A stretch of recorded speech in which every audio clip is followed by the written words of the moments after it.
मित्रांनो, गणेश चतुर्थीच्या हार्दिक शुभेच्छा. आजच्या दिवसाची सुरुवात रोजच्यापेक्षा लवकर झाली आहे आणि खूप उत्साहात. आज बाप्पांचं आगमन आहे. रोज गजबजणारे रोड आज शांत आहेत. सगळीकडे लोक गणेश आगमनाची तयारी करतायत.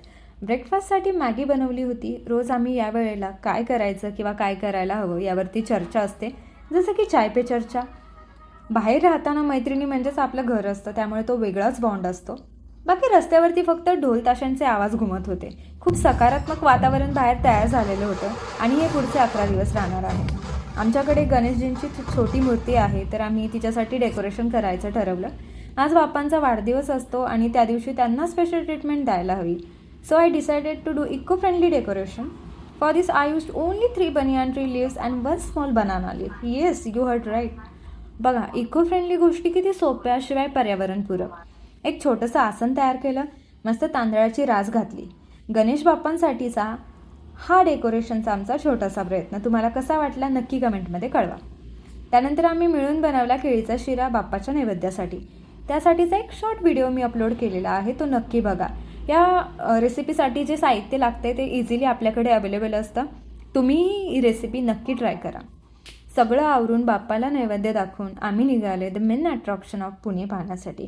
ते म्हणजे मानाच्या गणपतींचं आगमन आणि त्यासाठी वाजवले जाणारे ढोल ताशा पथक. खूप सारे यूट्यूबर्स तिकडे शूट करण्यासाठी आले होते.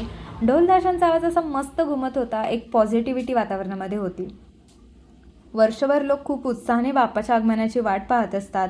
कौतुकाने आनंदाने बाप्पाचं स्वागत करतात. लहान मुलं म्हणा, वयस्कर लोक म्हणा, सगळे या उत्सवामध्ये सामील होते. आम्हीही खूप मजा केली. तुम्हालाही शक्य असेल तर तुम्ही नक्की व्हिजिट करा.